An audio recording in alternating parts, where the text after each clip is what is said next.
মৰমৰ ছাত্ৰ-ছাত্ৰীসকল, আশা কৰোঁ তোমালোকে ভালদৰে পঢ়া শুনা কৰি আছা। ছাত্ৰ-ছাত্ৰীসকল, আজি আমি আলোচনা কৰিম তোমালোকৰ প্ৰথম ইউনিট টেষ্ট পৰীক্ষাৰ ছচিয়েল চায়েন্সৰ প্ৰশ্নখন। তোমালোকৰ যিহেতু 18 তাৰিখৰ পৰা পৰীক্ষা আৰম্ভ হ'ব, গতিকে তোমালোকক ইউনিট টেষ্ট পৰীক্ষাৰ এখন প্ৰশ্ন আলোচনা কৰিলে তোমালোকে আইডিয়া কৰিব পাৰিবা কেনেধৰণৰ প্ৰশ্ন আহে। এই প্ৰশ্নসমূহ ইম্পৰ্টেণ্ট হয়, তোমালোকে চাই যাবা পৰীক্ষাৰ আগত, ঠিক আছে। সময় থাকিব 2 ঘণ্টা আৰু নম্বৰ থাকিব 50 নম্বৰ। ক্লাছ 10ত পঢ়ি থকা ছাত্ৰ ছাত্ৰীৰ বাবে অতি সুখবৰ, কাৰণ মাহিলী 69তে লাভ কৰিব পাৰিবা টিউচনৰ ব্যৱস্থা। যিবিলাক ছাত্ৰ ছাত্ৰী টিউচনৰ সুবিধা পোৱা নাই, হোৱাটছএপ নাম্বাৰটোৰ জৰিয়তে সেইটো SMS কৰা আৰু টিউচনৰ সুবিধা লাভ কৰক। প্ৰশ্নটো চোৱা তোমালোকে, মোৰ উত্তৰ লিখা।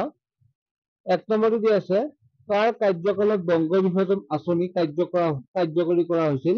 ইয়াৰ জন্য শুদ্ধ উত্তৰটো চোৱা তেনেহ'লে লৰ্ড কাৰ্জনৰ দিনত। আজাদ হিন্দ ফ'ৰ্চৰ জন্ম হৈছিল, ইয়াৰে বি অপশ্যনটো শুদ্ধ হ'ব ছিংগাপুৰত। চৌৰি চৌৰা সংঘৰ্ষ কেতিয়া আৰম্ভ হৈছিল? ইয়াৰে শুদ্ধ উত্তৰটো হ'ব 5 ফেব্ৰুৱাৰী 1922 চনত। কোনটো মানৱ সৃষ্ট সম্পদ? ইয়াৰে জলসিঞ্চনটো হৈছে ইয়াৰে শুদ্ধ উত্তৰ মানৱ সৃষ্ট সম্পদ। অৰ্থনৈতিক ভূগোলৰ পিতৃস্বৰূপ হ'ল, দ্বিতীয় হৈছে জৰ্জ চিজ হোম হৈছে অৰ্থনৈতিক ভূগোলৰ পিতৃস্বৰূপ। বায়ুমণ্ডলত কাৰ্বন ডাই অক্সাইডৰ পৰিমাণ কিমান হ'ব? ছাত্ৰ-ছাত্ৰীসকল, এইটো তোমালোক সকলোৱে জানে, তোমালোকে কমেণ্ট ছেকশ্যনত জনাবাচোন কিমান হয়। তাৰপিছত নেক্সট হৈছে 7 নম্বৰটো হৈছে এচিড বৰষুণ সাধাৰণতে সৃষ্টি হয়।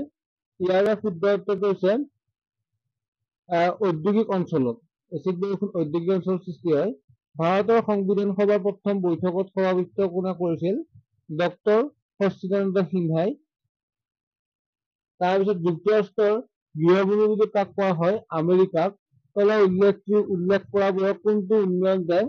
ইয়াৰে শুদ্ধ উত্তৰ হৈছে নাবাৰ্ড হৈছে উন্নয়ন বেংক।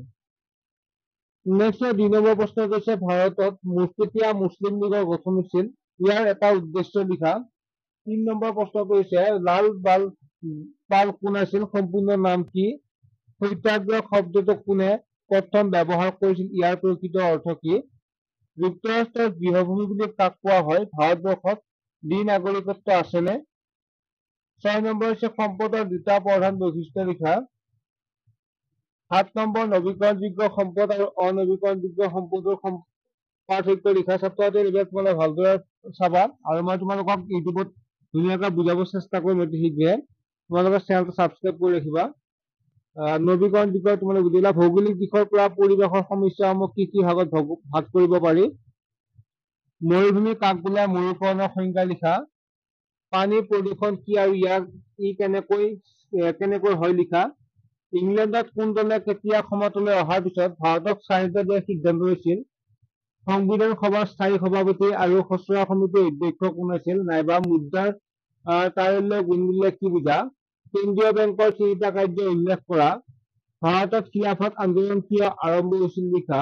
স্বদেশী আন্দোলনে জাতীয় শিক্ষালৈ আগবঢ়োৱা বৰঙণিৰ বিষয়ে আলোচনা কৰা। গোলকীয় উত্তাপ বৃদ্ধিয়ে কি ধৰণৰ সমস্যাৰ সৃষ্টি কৰিব পাৰে লিখা। 1920 পৰা 22 চনত গান্ধীজীয়ে কিয় অসহযোগ আন্দোলন আৰম্ভ কৰিছিল? ইয়াৰ কাৰ্যসূচী কি আছিল আৰু গান্ধীয়ে কিয় এই আন্দোলন বন্ধ কৰিবলগীয়া হৈছিল? ছাত্ৰ-ছাত্ৰীসকল, নেক্সট প্ৰশ্নবিলাকো মই আলোচনা কৰিম। এতিয়া তোমালোকে যদি ক্লাছ 10 তোমালোকে টিউচন ল'ব বিচাৰা, তোমালোকে গম